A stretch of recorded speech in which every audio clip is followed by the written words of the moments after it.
ನಮಸ್ಕಾರ ಆತ್ಮೀಯ ವೀಕ್ಷಕರೇ. ನಾವು ಸ್ವತಂತ್ರವಾಗಿ ಬದುಕ್ತಾ ಇದ್ದೀವಿ. ಸ್ವತಂತ್ರ ಅಂದರೆ ಏನು ವೀಕ್ಷಕರೇ? ಸ್ವತಂತ್ರವಾಗಿ ಬದುಕೋದು ಅಂತ ಅಂದರೆ ಎಲ್ಲ ತಾಲಿ ತಿರುಗಾಡ್ಕೊಂಡಿರೋದು ಅಂತ ಅಲ್ಲ. ಸ್ವತಂತ್ರ ಅನ್ನೋದು ನಮ್ಮ ಒಳಗೆ ಇರಬೇಕು. ನಮ್ಮ ಮನಸ್ಸು ಸ್ವತಂತ್ರವಾಗಿರಬೇಕು. ಜವಾಬ್ದಾರಿಯುತವಾಗಿ ಬದುಕನ್ನು ನಡೆಸಬೇಕು. ಮನಸ್ಸು ಶಾಂತವಾಗಿದ್ರೂ ಸಹ ಸ್ವತಂತ್ರತೆ ಇರುತ್ತೆ. ಸ್ವತಂತ್ರ ಅಂತಂದರೆ ನಮ್ಮ ಮಾತು, ನಡವಳಿಕೆ, ಆಲೋಚನೆ, ನಮ್ಮ ಕೆಲಸಗಳಲ್ಲಿ ಜವಾಬ್ದಾರಿಯುತವಾಗಿ ನಡೆದುಕೊಳ್ಳುವಂತಹ ಶಕ್ತಿ ಏನಿದೆ ಅದು ನಿಜವಾದ ಸ್ವಾತಂತ್ರ್ಯ.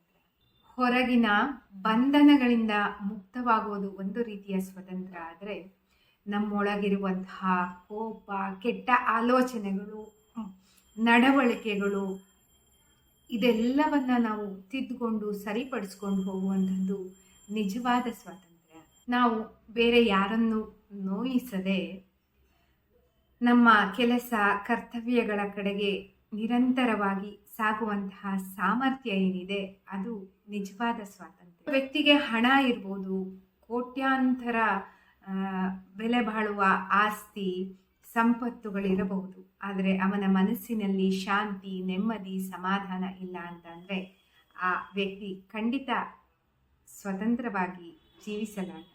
ನಮ್ಮ ಮನಸ್ಸನ್ನು ಸರಿಯಾದ ರೀತಿಯಲ್ಲಿ ನಿರ್ವಹಿಸಿಕೊಂಡಿರೋದು ಮತ್ತು ಸರಿಯಾದ ಸಮಯದಲ್ಲಿ ಸರಿಯಾದ ನಿರ್ಧಾರವನ್ನು ಮಾಡುವಂಥದ್ದು, ಜೊತೆಗೆ ಸರಿಯಾದ ಪರಿಕಲ್ಪನೆಯೊಂದಿಗೆ ಹೆಜ್ಜೆಯನ್ನು ಇಡುವಂಥದ್ದು, ಇದೆಲ್ಲ ನಿಜವಾದ ಸ್ವಾತಂತ್ರ್ಯದ ಲಕ್ಷಣಗಳು ಮನುಷ್ಯನಲ್ಲಿ ಕಾಣಿಸುವಂಥದ್ದು.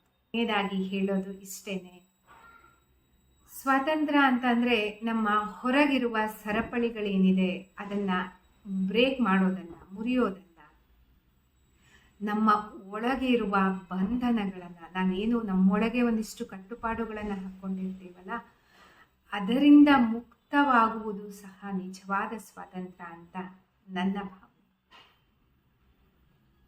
ನಿಮ್ಮ ಅನಿಸಿಕೆ ಏನು ಅಂತ ಕಮೆಂಟ್ ಸೆಕ್ಷನ್ನಲ್ಲಿ ತಿಳಿಸಿ. ಮತ್ತು ಈ ವಿಡಿಯೋವನ್ನು ಶೇರ್ ಮಾಡಿ. ನನ್ನ ಈ ಚಾನಲ್ಗೆ ಸಪೋರ್ಟ್ ಮಾಡಿ, ಸಬ್ಸ್ಕ್ರೈಬ್ ಮಾಡಿ.